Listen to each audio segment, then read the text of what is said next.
हम लोग भगवान चैतन्य महाप्रभु की कथा चैतन्य भागवत से सुन रहा हूँ। चैतन्य भागवत जगत गुरु अभिन्न व्यासावतार वृंदावन दास ठाकुर जी ने लिखा है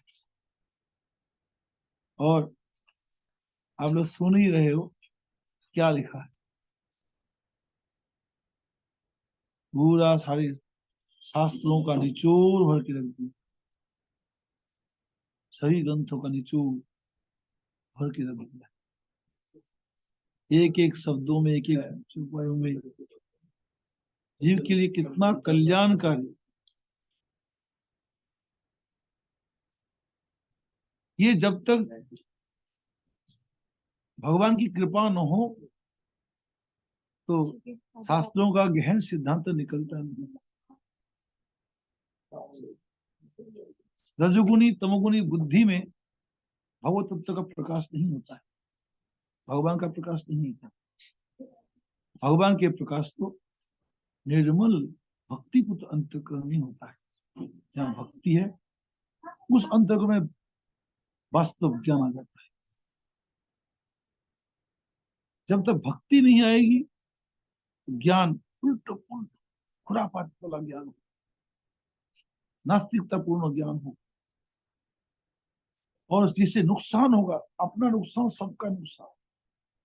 तभी तो बताया ना चेतन चेतन में कि साथी पाइले ये न मति छन्न, खुद सवार आदमी को जो हालत होता है संसार के जीवों का वही हालत हो रखा है। सही बात दिमाग में बैठती ही नहीं। हमेशा विषय भोग काम क्रोध लोभ ईर्ष्या द्वेष दुराचार पापाचार जितने प्रकार, क्यों वजह है कि हरि भक्ति का भाव, हरि भक्ति में ज्ञान वास्तव स्वरूप को प्रकट करता है। हरि भक्ति के बिना वास्तव ज्ञान नहीं आता। आज ये गौड़ीय वैष्णवाचार्यों के लेखने कितना हाई क्वालिटी और बुद्धि में जितनी भगवान के समय भक्ति आएगी बात उतना सुंदर निकलेगी, उतनी कीमती कीमती बात उनके हृदय में आती जाएगी। इसलिए भक्ति ये भगवान के भक्तों के भी बात जो है सबका बराबर स्टैंडर्ड का नहीं है। हमारे 4 वैष्णव संप्रदाय है, निम्बार्क नमानु विष्णु स्वामी मध्व, सबकी बातों में भी फर्क है।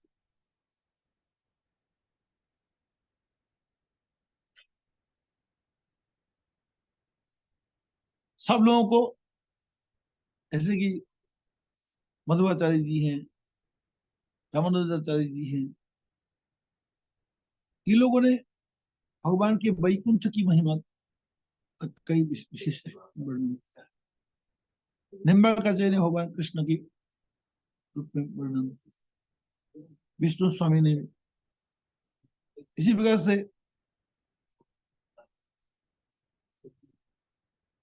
भगवान के भक्तों का स्टैंडर्ड सबका बराबर नहीं है।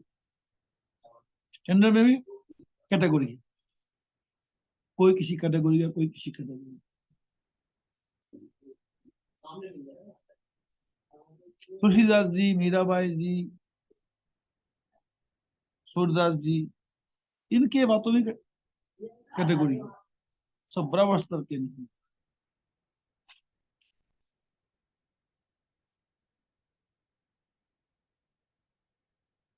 कबीरदास जी शुद्ध भक्ति को बोल ही नहीं पाया, भगवान के बारे में बोला, कहीं पर निराकार जी बोली। इसलिए सबका स्टैंडर्ड बराबर नहीं, लेकिन सब लोग महापुरुष है, सबको मैं आदर देता हूँ, सबका मन संयत है और इंद्रियों से भोगों से काम भोग से उठे हुए हैं, किंतु क्या है सबका स्टैंडर्ड बराबर नहीं।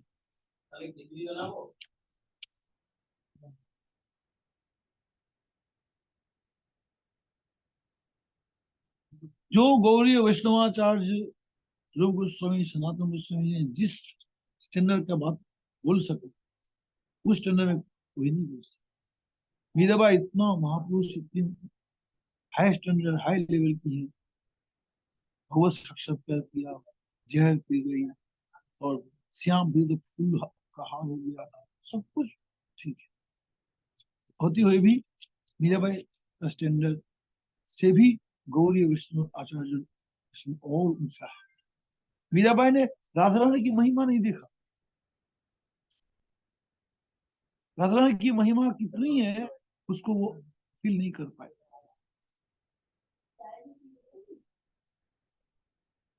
और जबकि राधा जी के दास्य छोड़ करके आप कितना बड़ा भक्त हो जाओ, भगवान को उस प्रकार से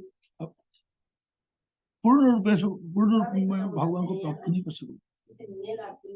ये सब चीज गौरी वैष्णव आचार्यों के लेखनी में, उनके विचारधारा में मिलता है। उच्च कोटि का विचार मिलता है। इसलिए गौरी वैष्णव आचार्य सब बड़े बड़े बड़े बड़े ऊंचे लेवल। वृंदावन से बातें सुन करके बड़ा कमाल लग रहा है। आज चैतन्य महाप्रभु अपनी माँ को कृष्ण कथा, तत्व ज्ञान, आत्म तत्व का बोध करा रहे हैं।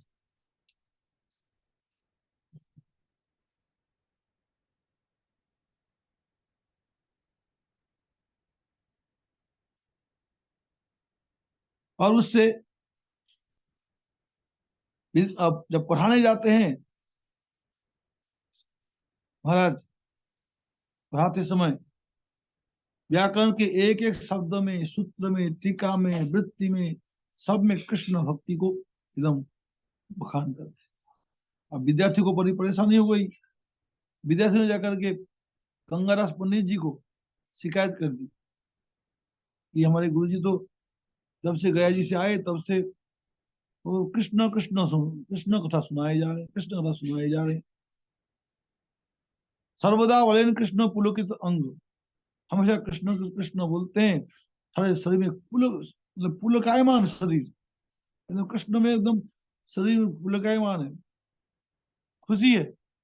और कभी हंसते हैं, कभी खने हास्य हुंकार करे बहुरंग, कभी हंसते हैं, कभी जोर जोर से हरि बोल हरे कृष्ण के चिल्लाते हैं, और कभी कभी कुछ करते, कभी कुछ करते। प्रति शब्द धातु सूत्र एकत्र करिया, प्रतिदिन कृष्ण व्याख्या करे न बसिया। प्रत्येक शब्दों में जितने शब्द रूप है व्याकरण के, सारे शब्द रूप में और धातु रूप में, सब में कृष्ण भगवान की व्याख्यान करते हैं।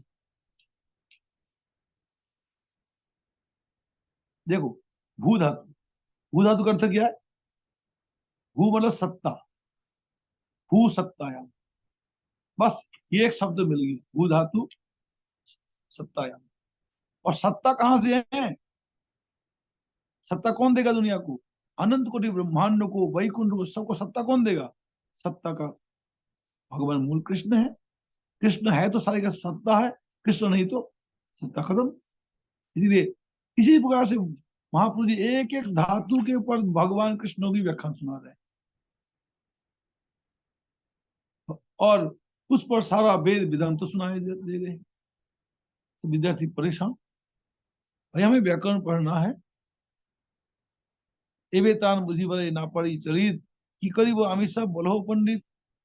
अब विद्यार्थी लोग वहां पंडित जी से, गंगादास पंडित जी कहते हैं, और उनके चरित्र में समझ में ही नहीं आ रहा। रोजाना कृष्ण कथा, रोजाना भागवत प्रवचन, व्याकरण पर कृष्ण प्रवचन, और हम क्या करें, हम कहाँ जाएं? आप बताओ। तो उपाध्याय शिरोमणि विप्र गंगादास सुनिया सबर बक्कू पजिलहास। और सबके बात सुनकर के गंगादास पंडित जी हंस पड़े। ओझा बोले घरे जाहो, আসিও সকালে আজি আমি सिखाई वो तहारे बिकाले। अब वो गंगादास पंडित जी बोले, भाई आज तुम लोग घर जाओ और मैं समझाऊंगा निमाई पंडित को, ऐसा नहीं करना चाहिए। ভালো মতো করি যেন পড়ায়েন পুঁথি, আসিও বিকালে सब तहारो संगति। तुम लोग निमाई पंडित के साथ में शाम को मेरे पास आना, ले आना पंडित जी को, हम समझाएंगे। परम हरि से सभी भाषाई चलीला, विश्वम्बर संगी जभी विकल आईला। सब लोग गए घर। फिर शाम को फिर महापुरुष को साथ लेकर के फिर नरस पंडित जी के पास पहुंचे। गुरु चरण धुली लॉय प्रभु सिरे, विद्या लाभ हो गुरु आशीर्वाद हो। और गुरुदेव को प्रणाम किया महापुरुष ने, चरण पैर में हाथ लगा के धुली ली। और गुरुदेव गंगनाथ पंडित जी ने आशीर्वाद दिया, हमारा विद्या लाभ हो। गुरु बोले, बाप विश्वम्बर सुनो भक्त को, ब्रह्म ने अध्ययन है अल्प भाग्य। भैया विश्वम्बर जी सुनो, ब्राह्मणों का वेद अध्ययन, व्याकरण अध्ययन, शास्त्र अध्ययन, ये बहुत बड़े भाग्य की बात है, ये मामूली चीज नहीं है। आप इसको ढंग से पढ़ाओ। माता मोहनजार चक्रवर्ती नीलांबर, बाप जार जगन्नाथ तुम्हारे नाना जी नीलांबर चक्रवर्ती, मेरे पिताजी जगन्नाथ मिश्र जी, भय कुलेते मूर्ख नाही को तुम्हार, तुम ही हो परम जोग्य व्याख्या नहीं टीका। तुम्हें दोनों खानदान में, मातृकुल पितृकुल दोनों में बड़े विद्वान हुए, कोई मूर्ख नहीं हुआ। अब तुम भी लायक ही हो, तुम भी कम नहीं हो। लेकिन अध्ययन शरीर से यदि भक्ति है, बाप माता मोह की तुम्हार भक्ति में, क्या व्याकरण पढ़ना छोड़ देना, ये अध्ययन अध्यापन को छोड़ देना, यही क्या भक्ति है? अगर यही भक्ति होता तो तुम्हारे पिता, तुम्हारे नाना, तुम्हारे दादा, ये लोग क्यों पढ़ाते थे? वो लोग क्या भक्ति थे नहीं? यह जानी भले मत करो अध्ययन, अध्ययन हइले से विष्णु ब्राह्मण। इसलिए इनको, इस बात को जान करके तुम जो है ढंग से व्याकरण पढ़ो और पढ़ाओ बच्चों को। है? अध्ययन होने से ही तुम ब्राह्मण और वैष्णव बन सकते हो, नहीं तो नहीं हो सकते हो।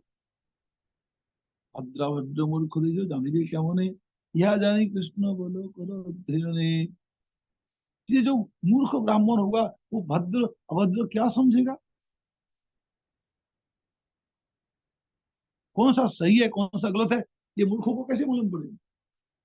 संसार के लोग खामाखे में मिथ्या विषयों में उलझते जा रहे। क्यों उलझते जा रहे? जानते नहीं, भगवान को जानते नहीं, भगवान जानते नहीं है, भगवान के भक्ति की क्या महिमा उसको जानकारी नहीं, जिस कारण लोग बस बेफालतू काम में उलझते जा रहे हैं।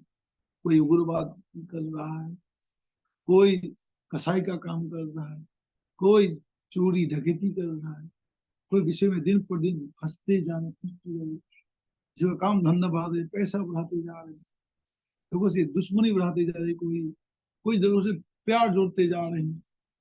हमारा भगवान से प्यार ना जोड़े, दुनिया से प्यार जोड़ते जा रहे। स्वामी विवेकानंद जी महाराज कहते थे कि जीवे प्रेम करे जय जन सही जन शिवी ईश्वर। जो जीव को प्रेम करता वही ईश्वर सेवा है, जीव सेवा ईश्वर सेवा, ऐसा बोलते थे स्वामी विवेकानंद। कृष्ण सेवा नहीं बोलते थे, कृष्ण भक्त को नहीं बोलते थे। लेकिन विवेकानंद की जो जीव सेवा है वो कुछ, सबको वो जीव नहीं मानता था, सबकी सबको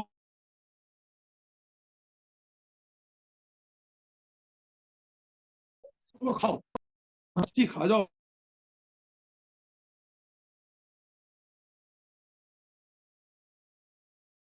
इसलिए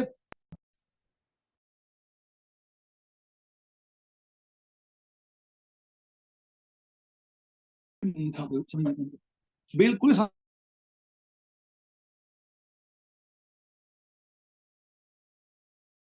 नहीं था। दूसरा किसी की भक्ति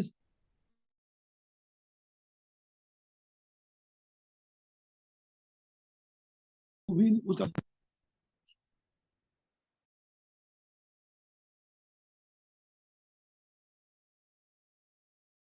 मुसलमान हुआ जाकिर नायक, वो साव गीत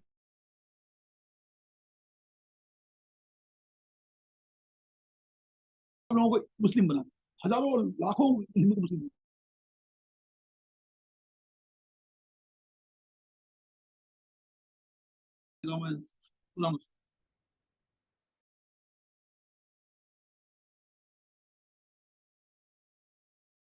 दान करने से पितरों को 1 साल की तृप्ति मिलती है, देवताओं को 1000 साल की।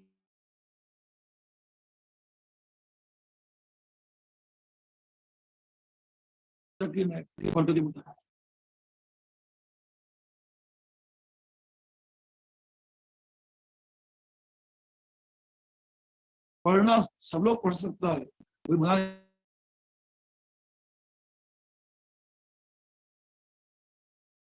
बिल्कुल नहीं समझ, बिल्कुल नहीं समझेगा, समझे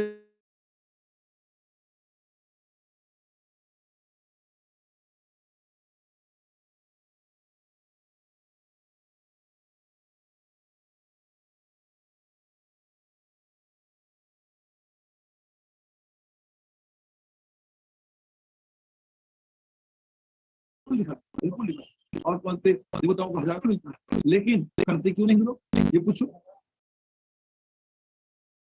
कि क्यों नहीं करते। उस पागल को शास्त्र का पता नहीं चले, जब तक साधु संग में शास्त्र नहीं, ऐसे उल्टे पुलटे व्याख्या को। अरे भाई, गो हत्या करना महापाप। त्रेता युग में गो में यज्ञ, सतयुग में था, द्वापर में था, कलयुग में नहीं है। क्यों नहीं है? गो में जगह मतलब गो हत्या नहीं है, बूढ़ी गाय को इलाज करना, इस तरह के इलाज है, ट्रीटमेंट। बूढ़ी गाय को, बीमार गाय को ट्रीटमेंट करके और करो ताजा बना देंगे, वो ट्रीटमेंट।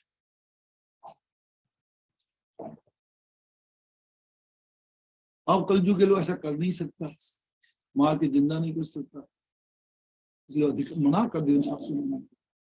डॉक्टर लोग ऑपरेशन कर सकते, ऑपरेशन करके हार्ट का ऑपरेशन करके हार्ट को निकालता है, पेस में बिठाता है, पेट में सारा हाथ निकाल के फिल्मों में ठीक करता है। हमारी रीना में तो कैंसर को इलाज करती है, ऑपरेशन करती है, चक्कू मारती है, चक्कू लगा ठीक करके फिर जिंदा भी करती है। जिनको अधिकार है, जो जानता है, उसके लिए तो मना नहीं है, लेकिन कलयुग के लोगों को अधिकार है ही नहीं, जानकारी है ही नहीं, ये निषेध है। एक गाय को जिंदा करना बड़ा भारी पुण्य है, बूढ़ी गाय को ठीक करना बड़ा भारी पुण्य है। ये गोवे जगह का मतलब बीमार गाय को ठीक करना, ये तो बड़ा भारी पुण्य कर्म है।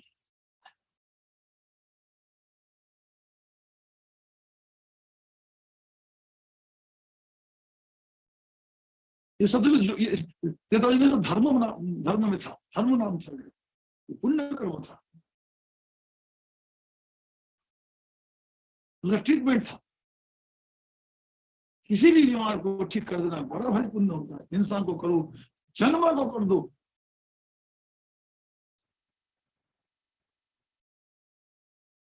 ये जीव सेवा, ये जीव को सेवा है। ये तो पाप का कोई हो ही नहीं सकता, लेकिन ना समझ कहता ऐसा, ना समझ में क्या लगता।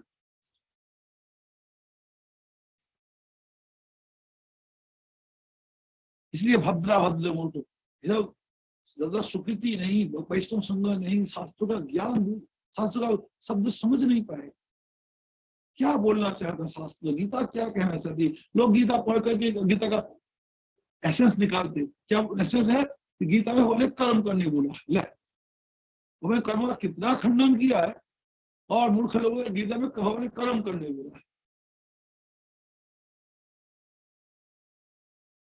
कहां समझे गीता का रहस्य।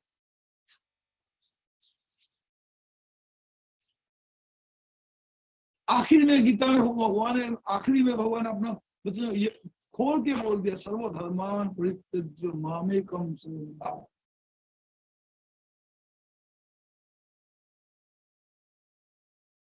बिनु सत्संग विवेक, साधु संग के बिना विवेक, शास्त्र का रहस्य समझना बड़ा कठिन है, बहुत कठिन।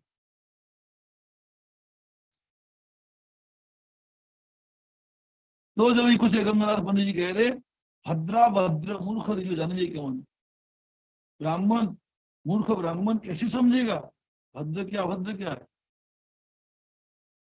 ऐसा जान के तुम कृष्ण भी बोलो और अध्ययन भी करो, अध्यापन भी करो। हालमती गया शास्त्र पढ़ाओ, वैदिक तो अर्थ करो, मोर माथा खाओ। तो इसे ढंग से व्याकरण पढ़ाया करो। अगर इस प्रकार से उल्टा उल्टा करोगे तो मेरे माथा खाओगे तुम। माथा खाओ लो, गुरु जी ने गुस्से में बोल दिया मोर माथा खाओ, तो मेरा नाक कटाने, नाक कटाओ, मेरी बेइज्जती कराओ, माथा खाओ। ऐसे बोल के गुरु गंगादास जी बोला। प्रभु बोले तुम्हारे दो चरणों को साधे। और महात्मा जी बोल उठे गुरु महाराज आपके चरणों की कृपा से पूरे नवद्वीप के अंदर कोई मेरे से डिबेट करके कोई जीत भी जाए, कोई मायका लाल हो, আমি যে ওখানে সূত্র করিয়া খণ্ডন নবদ্বীপে তাহা স্থাপিত কোন জন।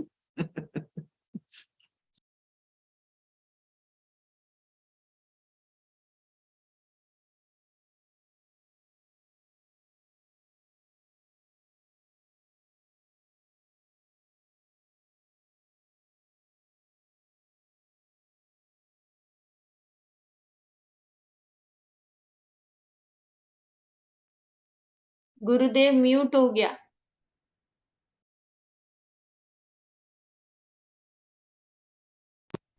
खंडन करे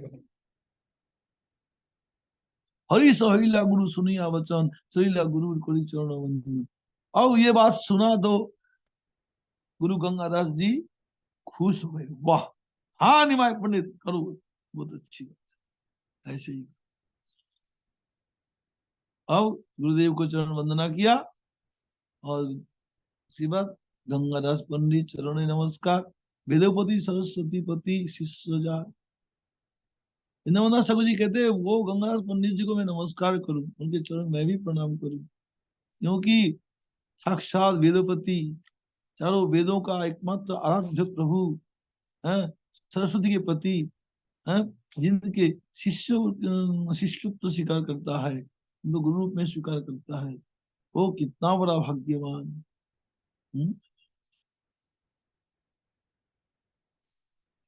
चारों वेद भगवान की महिमा गा गा के भगवान की सेवा करते हैं, भगवान के सेवक है।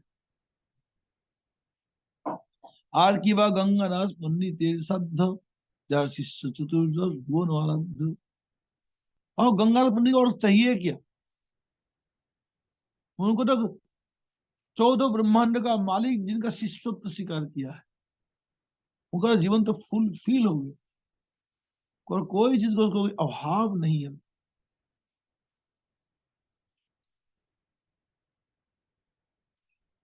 चलीला परुआ संगे प्रभु विश्वभर तारुका वेष्टि जन पूर्ण ससुधर। फिर महाप्रभु जी विद्यार्थियों के साथ में चल पड़े, और जब गए जाके बैठे, महाराज ऐसे लगे कि वहां तारों के बीच में चंद्रमा की तरफ विद्यार्थी तारे हैं, तारकाएं हैं, और महाप्रभु जी चंद्रमा है, ऐसे सज रहे थे महाप्रभु। हसीला हसिया नगर यार दुआरे जहाँ चरण लक्ष्मी हृदय। फिर महाप्रभु जी जाकर के नगर यार दुआरे जाके बैठे।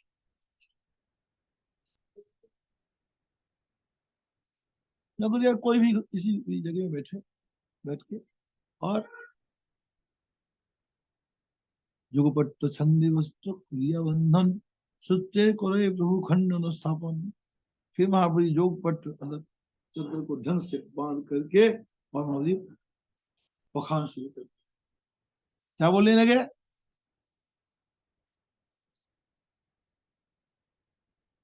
व्याकरण सूत्रों का स्थापन खंडन मंडन खंडन मनन शुरू कर दिया। आओ देखे कोई मायके लाओ, मेरे से बात करे। महाप्रभु जी जोश में आ गए। प्रभु बोले संधि कार्य ज्ञान नहीं जात कुल जी भट्टाचार्य पदवी धार। महाप्रभु जी बोले जिनको संधि ज्ञान नहीं है, संधि समझते शब्दों का जोड़, जैसे कि एक शब्द है नयन, नयन शब्द को तोड़ोगे क्या बनेगा, ने ने बनेगा, एक तरफ ने होगा, अगली तरफ अयन होगा। नहीं, ने धन अन, उसमें ए का, ए जो है वो अ को देख करके यह बन जाए तो हो जाएगा नयन। ऐसे संधि, महावीर जी कहते हैं, संधि ज्ञान जिनको नहीं है, व्याकरण का जानकारी नहीं है, वो लोग कॉलेज में बड़े बड़े भट्टाचार्य बन रहे हैं। आओ मेरे से कोई शास्त्रार्थ करने वाला। हाँ जी बिल्कुल।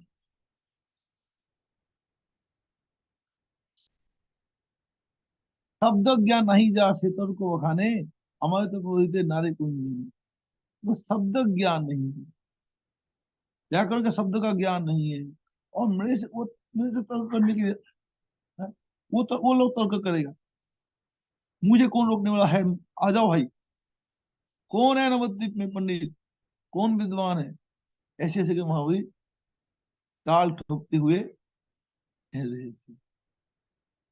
हमें ये खंडन करी स्थापन, देखी था अन्यथा कुरु कुंजन। मैं जो खंडन करता हूँ, जो मंडन करता हूँ, उसकी हिम्मत है कोई खंडन करके दिखा। यही मत बोले विश्वभर है, यही मत बोले विश्वभर विश्वनाथ, प्रत्युत्तर कही वे है न शक्ति का। और महावीर जब उस प्रकार से बोल बोल के और व्याकरण की कथा सुना रहे थे, तो भगवान की कथा सुना रहे थे, तो हिम्मत किसका महावीर खंडन मंडन। गंगा देखी मरे तो अध्यात्म जाए, सुनिया सब अहंकार चूर्ण हो।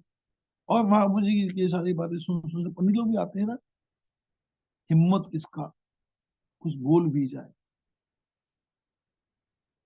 कार शक्ति अच्छे विश्व हरे सुनी पे, सिद्धांत तो विवेक जन अच्छे नवद्वीपे। नवद्वीप किसी का हिम्मत नहीं महावीर जी कुछ सिद्धांत देगा, कुछ विचार देगा। यही मतो आवेशे बखान विश्वम्भर, यही दंड रक्ति प्रभु नहीं अवश्य। इस प्रकार से महाप्रभु जी आविष्ट होकर के और शास्त्रों की व्याख्यान करते हैं, कृष्ण कथा बोलते हैं। गरीबी और एक नगोरिया द्वारे एक महाभ्युमा आचरित प्रवरे। हमारा समय हो गया, मैं ये विश्राम देता हूँ, फिर कल। हरे कृष्ण राधे राधे। दंडवत गुरु जी प्रणाम। दंडोत हरे हरे कृष्ण कृष्ण। राधे गुरवे हरे गौरचन्द्राय कृष्ण। राधिकाये तदालये कृष्णाय कृष्णभक्ताय तद्भक्ताय नमो नमः। कृपया क्षमतामपराधिजनं कलुषायुतसक्तसुदीननरं सुपथे परिचालय सर्वदिनं प्रणमामि च माधवदेवपदम्। तव कृपाकाण अमार संबल, तव कृपा बिन नहीं अन्य बल। कृपा करा प्रभु दिया चिदा बल, दास तुमा प्राणमाय, दास तुमा प्राणमाय। सर्वप्रथम भगवान के अभिन्न प्रकाश विग्रह श्री गुरुपाद पद्म पूज्य पाद त्रिदंडी स्वामी अष्टोत्तर श्रीमद भक्ति प्रसाद विष्णु गोस्वामी गुरुदेव महाराज के पावन श्री चरण कमलों में असंख्य कोटि दंडवत ज्ञापित करते हुए उनकी अहेतु की कृपा प्रार्थना करती हूँ।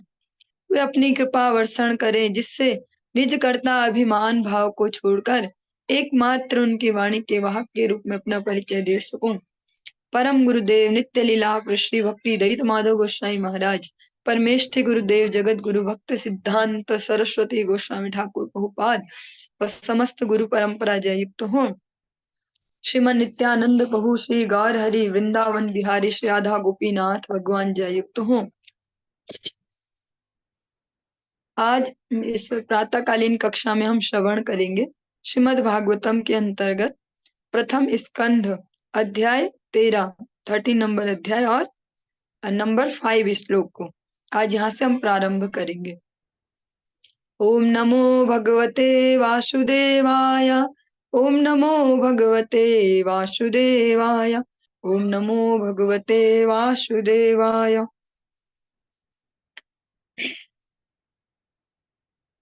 हम जो टॉपिक अभी चल रहा है हमारा श्रवण कर रहे हैं, कल हमने श्रवण किया लास्ट अंतिम श्लोकों में, जो विदुर जी हैं वो महाभारत के युद्ध से पहले युद्ध को अवश्यम भावी समझकर तीर्थ स्थानों की यात्रा के लिए निकल पड़े। तीर्थ यात्रा के बहाने वो अलग अलग जगह जाकर साधुओं की संगति करते हैं और उनसे आत्मज्ञान लाभ करते हैं। जब वो वापस आए तो उनके दर्शन करके सारा जो परिवार है वो सभी अति प्रसन्न हो गए। सबको लगा जैसे हमारे प्राण लौट आए हों। प्रत्युजग्मुह प्रहर्षेण प्राणम तन्व इवागतम अभिसंगम्य विधिवता परिष्वांगभिवादन। वे सब परम प्रसन्नता पूर्वक उनके निकट गए, मानो उनके शरीरों में फिर से प्राण का संचार हुआ हो। उन्होंने एक दूसरे को प्रणाम किया और गले मिलते हुए एक दूसरे का स्वागत किया। विदुर जी उस पूरे परिवार में सबसे सेंसिटिव व्यक्ति हैं, जो भगवत भक्त है, जिनकी सबसे बड़ी क्वालिटी क्या है? भगवत भक्ति, अनन्य कृष्ण भक्ति। इसी कारण से वो परम विद्वान भी हैं और एक सही सलाहकार भी हैं। इसीलिए जब वो वापस आए तो सबको लगा जैसे हमारे प्राण ही वापस आ गए होंगे। मुमुचुहा प्रेम बाष्पोघम विरहोत्कंठया कातराः राजा तमर्हया चक्रे कृतासन परिग्रहम। चिंता तथा लंबे वियोग के कारण वे सब प्रेम विवश होकर रुदन करने लगे। तब राजा युधिष्ठिर ने उनके बैठने के लिए आसन की व्यवस्था की और उनका सत्कार किया। जैसे इसको एक एग्जाम्पल से समझ पाएंगे, सबके जीवन में ये घटित होता ही होगा। हर किसी के जीवन में कोई ना कोई एक ऐसा व्यक्ति होता है जिससे वो सब कुछ एक्सप्रेस कर पाए या उन्हें अपनी सब चिंताएं, ऐसी चिंताएं भी बता पाए जो किसी और के साथ साझा नहीं करते या एक्सप्रेस नहीं करते। तो इमेजिन करें वो सीन की बहुत सारा प्रेशर चल रहा हो, इमोशनल प्रेशर, मेंटल प्रेशर सारे, और वो व्यक्ति अनुपस्थित हो जिससे आप ये शेयर कर पाओ, तो व्यक्ति उसको झेलता रहेगा, जमा होते रहेगा। और अचानक जब ऐसा व्यक्ति सामने आएगा तो वो अश्रुओं के रूप में ही, अधिकतर वो सब अश्रुओं के रूप में ही बाहर निकलेगा, सारा जो जमा है। ऐसे ही जब विदुर जी आए और सारे लोग चिंतित भी है ही, इतना कुछ घटित हो चुका है उस परिवार में। जो युद्ध का बेस है वो तो एक परिवार का ही युद्ध तो था, उससे फिर वो धर्म और अधर्म के युद्ध में परिणत हो गया। तो सारे लोग इतने लंबे समय से विदुर जी के बगैर हैं, उनकी सलाह के बगैर, और उनको देखते ही सबका वो जो बांध है, वो जो संयम का बांध था, वो टूट पड़ा और सब रोने लगे।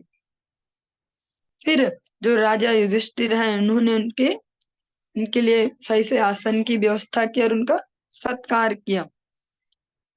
तम भुक्तवन्तं विश्रांत मासीनं सुखमासने प्रश्रयावनतो राजा प्राह तेषां च शृण्वताम्।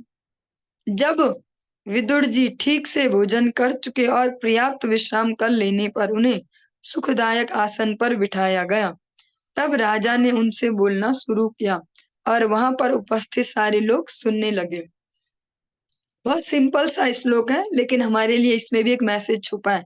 श्रीमद् भागवतम का एक एक शब्द अति महत्वपूर्ण है, अगर हम उसको समझ पाए। अभी विद इन 20 मिनट्स आपने श्री गुरुदेव के मुखारविंद से भी श्रवण किया कि शास्त्रों का एसेंस समझना, एक तो हो गया सुनना शब्दों को, एक हो गया पढ़ना शब्दों को, एक हो गया उनके सार को समझना। वो बहुत ही रेयर होता है, वो बहुत ही ज्यादा जो सुकृत आत्माएं हों, जो बोल सकते हैं सरेंडर्ड सोल होंगी, जो हरि गुरु वैष्णव के चरणों में, वही उनके वास्तविक आशय को समझ पाएंगे।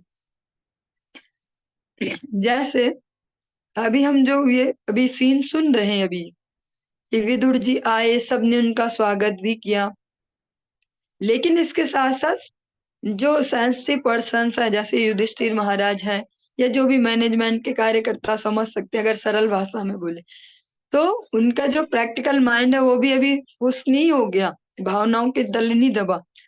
युधिष्ठिर महाराज ने ऐसी स्थिति में भी उनको उचित सम्मान जो उनका यथोचित सत्कार होना चाहिए वो भी किया, उनको सुखपूर्वक आसन पर विराजित भी किया। इस श्लोक में हम श्रवण करते हैं कि विदुर जी को ठीक से उन्होंने पहले प्रसाद पवाया, भोजन प्रसाद खिलवाया, फिर आराम भी करने दिया। ये नहीं कि आते ही वो अपने सबने अपना रोना शुरू कर दिया कि ऐसे हुआ वैसे हुआ, आप ये बताओ वो बताओ, या आप कहाँ कहाँ गए थे, आप हमें बताओ ये क्या क्या हुआ। ऐसे उन्होंने पहले प्रैक्टिकली भी देखा। तो ये हम सब के लिए भी इसमें एक मैसेज है। जब भी गुरुदेव आते हैं या कोई वैष्णव आते हैं तो हमें ये सब भूल नहीं जाना उस समय, जो उसमें या ज्यादा इमोशंस में, वो सीन भी देखना कि अभी इनकी क्या नीड है प्रैक्टिकली। जब विदुर जी ठीक से भोजन कर चुके और पर्याप्त विश्राम कर लेने पर उन्हें सुखदायक आसन पर बिठाया गया। पहले उनका भी कंफर्ट देखा गया, उसमें कंफर्ट।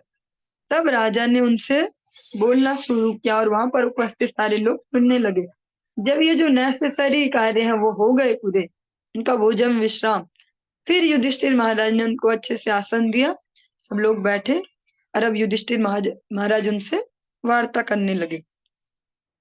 युधिष्ठिर उवाच अपि स्मरथा यो नो युष्मत् पक्षच्छाया समेधितान् विपदगणादुषाज्ञा मोचिता यत् समात्रिकाः। महाराज युधिष्ठिर ने कहा, हे चाचा जी, क्या आपको याद है कि आपने किस तरह सदा हमारी माता तथा हम सब की सब प्रकार की विपत्तियों से रक्षा की है। आपके पक्षपात ने पक्षियों के पंखों के समान हमें विषपान तथा अग्निदाह से बचाया है। और जिस प्रकार से हम एक दो दिन पहले के इस सत्र में श्रवण कर चुके हैं, युधिष्ठिर महाराज में मानसिक समता का गुण, तो वो स्टार्टिंग कहाँ से करना, किसी वार्तालाप की, कोई चर्चा कैसे स्टार्ट करना, किस प्रकार से लोग व्यवहार होना चाहिए, वो अच्छे से समझते हैं उसको। अब उन्होंने पहले जो स्टार्टिंग की वो कहाँ से की, उनके जो उपकार हैं उनको स्मरण करके। इससे ये भी समझ पाएंगे कि अभी उनका दिमाग हवा में नहीं उड़ रहा है, कि वो बहुत बड़े अब राजा हो चुके हैं, बहुत बड़े साम्राज्य के इतनी अकूत संपत्ति के मालिक हो गए इस प्रकार से, या कोई विरोधी नहीं रह गए हैं। तो अभी वो हवा में नहीं उड़ रहे, फिर भी धरातल पर ही है, सही से समझ पा रहे हैं, सोच पा रहे हैं। तो पहले स्मरण करते हैं जो विदुर जी के उपकार है उनके प्रति, वहां से प्रारंभ कर रहे हैं कि आपको याद है आपने कैसे कैसे हमारी माँ की भी हेल्प की जब हम इतने छोटे छोटे हैं। तब से ही विदुर जी उनको इनडायरेक्टली उनको सपोर्ट करते हैं, उनका ध्यान रखते हैं। वो सब कुछ याद किया जा रहा है अभी युधिष्ठिर महाराज के द्वारा। अपने हमारी माँ की भी हमेशा रक्षा की, हर विपत्तियों में सही सलाह भी दी। सही सलाह देना भी बहुत बड़ी रक्षा का कार्य है, क्योंकि एक गलत सलाहकार एक अच्छे खासे साम्राज्य को डुबा सकता है, और एक सही सलाहकार, कोई सड़क पर भी बैठा व्यक्ति, उसको भी सही सलाहकार मिल जाए तो एक दिन उसको भी राजा बना सकता है। और जो आपने पक्षपात किया ना, पक्षपात मीन्स हमारे लिए जो विशेष कॉर्नर रखा अपने हृदय में, उसके कारण जैसे पक्षी अपने बच्चों की रक्षा कैसे करते, अपने पंखों से ढक लेंगे उन्हें, इस प्रकार से आपने हमें कैसे कैसे बचाया। इसमें दो घटनाओं का मुख्यतः उल्लेख किया गया, विषपान और अग्निदाह। जब जो दुर्योधन है अपने मामा, यहीं पर ही, जस्ट यहीं पर ही हम डिफरेंशिएट कर सकते हैं सलाहकार की जो भूमिका है। विदुर जी सलाहकार बने यहाँ पर कुंती जी के और पांडवों के, तो उनके जीवन की गति हम स्पष्ट देखते हैं एक इतिहास के तौर पर भी। और यहाँ पर दुर्योधन ने सलाह ली अपने मामा से, शकुनी से, तो उनके जीवन की गति भी हम सबके लिए बहुत बड़ा एग्जाम्पल है। शकुनी के मार्ग निर्देशन में, सलाह में दुर्योधन और उसके भाइयों ने बचपन से ही वो अपराधी बन गए। बचपन से ही जब उनको अच्छे से खेलना कूदना था, प्रेम से अपने जीवन का विकास करना था, तब से उनमें अपराध वृत्ति बैठ गई। तभी से वो बचपन से प्लानिंग करते कि पांडवों को कैसा मारा जाए। ये तो बाद की बात है कि उनको राज्य मिलेगा, राज्य के लिए षड्यंत्र हो रहे, कूटनीतियां, राजनीतियां, वो एक बड़ी एज का विषय है। लेकिन दुर्योधन और उनके भाई दुशासन आदि, वो बचपन से ही उनके हर पल, बहुत अर्ली एज से, 7-8 वर्ष की उम्र से ही वो लग गए इस काम में कि कैसे इनको मारा जाए। छोटे छोटे वो जो बचपन के झगड़े होंगे कि भीम हमसे ज्यादा पावरफुल कैसे, तो वो तुरंत उसका सॉल्यूशन ढूंढते कि मार डालो इनको खत्म कर डालो। बचपन से उनकी हिंसक प्रवृत्ति, अपराध प्रवृत्ति विकसित हो गई। इसमें हम समझ पाएंगे क्यों बोला जाता है साधु संग सर्वशास्त्र कह, लव मात्र साधु संग सर्व सिद्ध। Association is the conclusion. संग ही सार है, क्योंकि इस जगत का नाम है संसार। अभी थोड़ी सी देर पहले आप गुरुदेव से महाप्रभु की लीला श्रवण कर रहे थे कि संधि क्या होती है, तो इसी क्रम में थोड़ा सा इस वर्ड को भी आगे बढ़ाता है। संसार, संग प्लस सार, जहां संग ही सार है उसको कहते हैं संसार। इस जगत का नाम है संसार, जहां एसोसिएशन इज द कंक्लूजन। हम जैसी संगति करते हैं वैसे ही हमारे जीवन की दिशा और दशा निर्धारित होती है। तो युधिष्ठिर महाराज यहाँ पर वो सारे प्रकरण याद कर रहे हैं कि किस प्रकार से आपने बचपन से ही हमेशा हमारी रक्षा की है, हमारी माँ को एक आश्रय प्रदान किया, उनको सही सलाहें समय समय पर दी।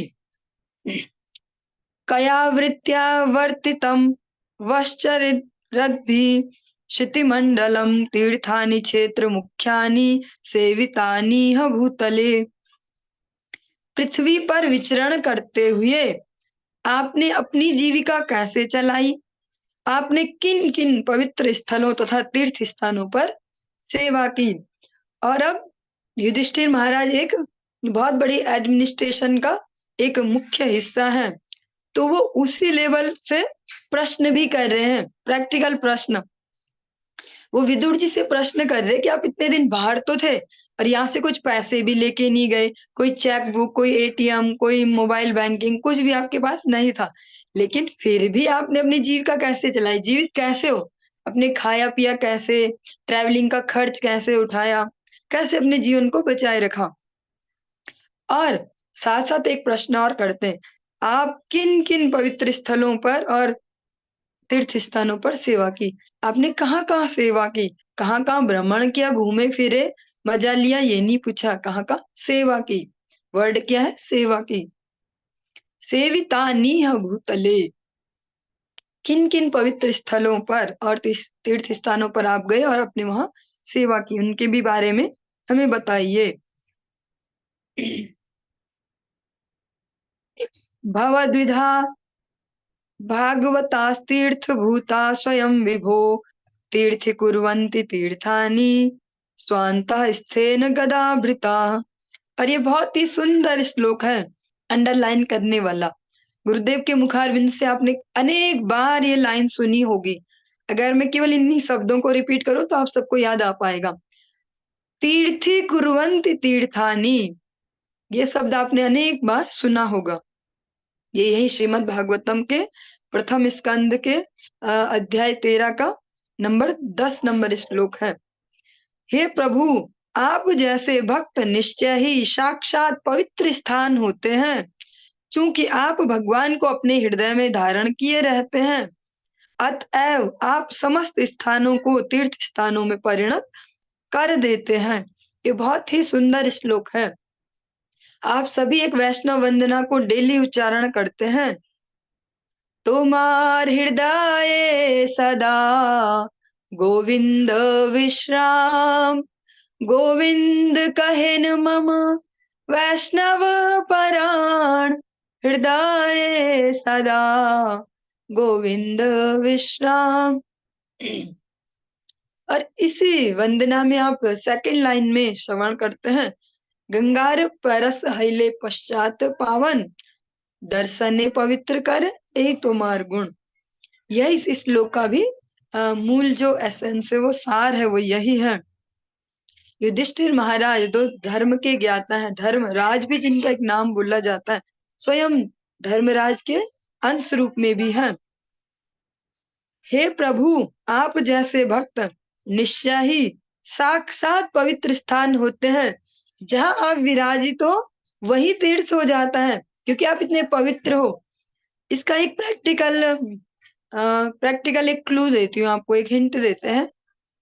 जब भी कोई ऐसा आयोजन होता है, जब गुरुदेव आते हैं, हरि कथा होती है, हम उनके मुख से हरि कथा श्रवण करते हैं, जो इन्वायरमेंट बन जाता है, जैसे विगत अभी बोल सकते हैं 20 दिनों से जैसा चल रहा है वातावरण इस अभी देहरादून क्षेत्र में, आप सब उसको महसूस कर पाए होंगे प्रैक्टिकली कि एक जो आचरणशील वैष्णव है, भगवान का अनन्य भक्त, भगवान के लिए ही जिनका मन बुद्धि अहंकार, या बोल सकते हैं तीनों मनसा वाचा कर्मणा, तीनों से जो भगवान को ही सरेंडर्ड है, वो जहाँ उपस्थित होते हैं वहां की जो वाइब्रेशन है, जो वहां जो बोल सकते हैं जो वाइब्स निकलती है, वो कितनी डिफरेंट, वो जगह चाहे कैसी भी जगह थी वो, इससे पहले हम कैसे भी उसका परिचय जानते थे उस स्थान का, लेकिन जब ऐसे भगवान निष्ठ साधु पुरुष जहां पर उपस्थित हो जाते, वहां की वाइब्रेशन कैसी हो जाती, भगवान के धाम जैसे।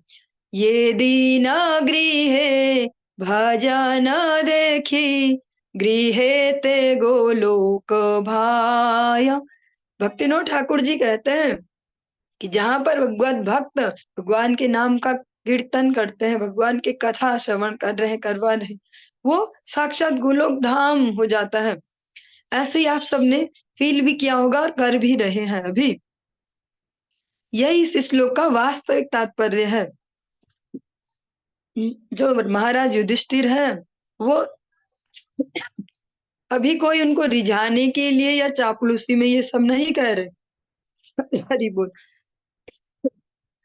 वो अभी यथार्थ सत्य को कह रहे हैं, जो प्रत्येक शास्त्र का कंक्लूजन है, जो वैदिक साहित्यों का जो कंक्लूजन है, भगवत भक्त की उपस्थिति से तीर्थ बनता है। कोई तीर्थ अलग से, ऐसे कोई स्थान खुद से तीर्थ नहीं है ऐसे कि हाँ ये स्थान ऐसा है। उस स्थान की वो जो पवित्रता है वो क्यों है, भगवत भक्तों की उपस्थिति से। भगवान के भक्त वहां जाते हैं, उस स्थल की रज उनके चरणों से टच होती है, वहां वो भगवान का नाम जप करते हैं, कीर्तन करते हैं, उन पवित्र जल में, पवित्र नदियों में स्नान करते हैं, इससे वो तीर्थ बनते हैं। क्योंकि आप भगवान को अपने हृदय में धारण किए रहते हैं, क्योंकि उनके हृदय में हमेशा भगवान बैठे रहते हैं, इससे वो उस स्थल को पवित्र कर देते हैं। अतएव आप समस्त स्थानों को तीर्थ स्थानों में परिणत कर देते हैं, और जो भगवत भक्त हैं वो किसी भी स्थल पर जाते हैं उसको भी तीर्थ स्थान बना देते हैं। इसके साथ साथ हमारे लिए एक सावधानी भी है। ये तो बहुत पॉजिटिव पॉजिटिव हमने श्रवण कर लिया कि भैया भक्त जहां पर आते हैं वो तो बस पवित्र हो जाता है। इसके साथ साथ एक कंडीशन अप्लाई, एक स्टार भी लगा है। वो क्या है?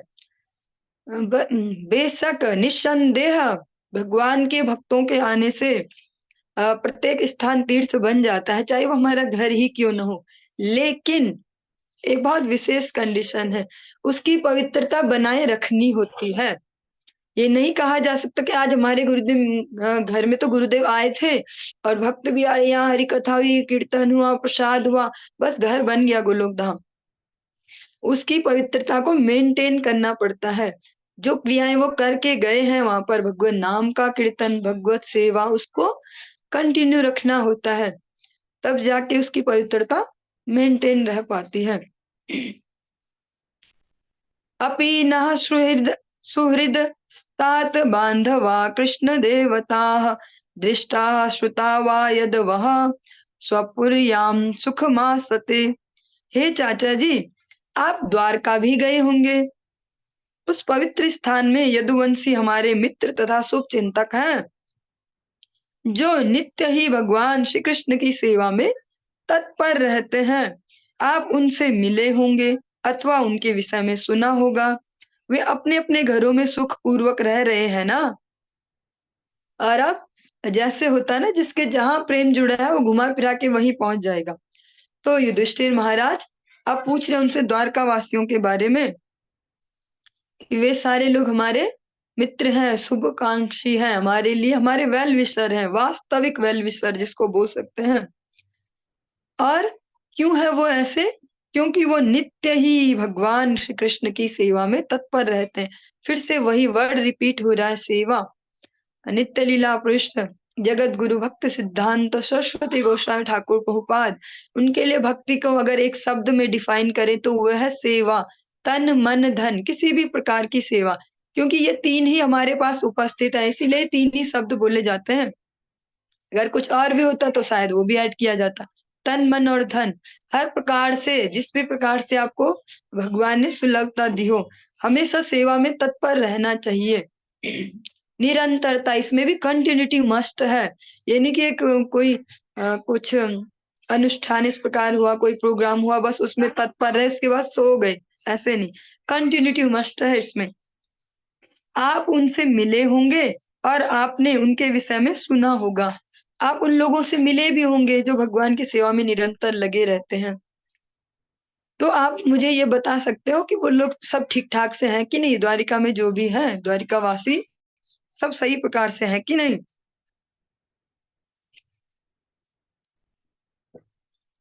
इत्युक्तो धर्मराजेन सर्वं तत् समवर्णयत् यथानुभूतं क्रमशो विना यदुकुलक्षयम्। महाराज युधिष्ठिर द्वारा इस तरह पूछे जाने पर महात्मा विदुर ने क्रमशः सब कुछ कह सुनाया, जिसका उन्होंने स्वयं अनुभव किया था। केवल यदुवंश के विनाश की बात उन्होंने नहीं कही। इस श्लोक में भी बहुत सारे छुपे हुए राज हैं, अगर हम आराम से इसको समझ पाए। महाराज युधिष्ठिर द्वारा इस तरह पूछे जाने पर महात्मा विदुर ने क्रमशः सब कह सुनाया।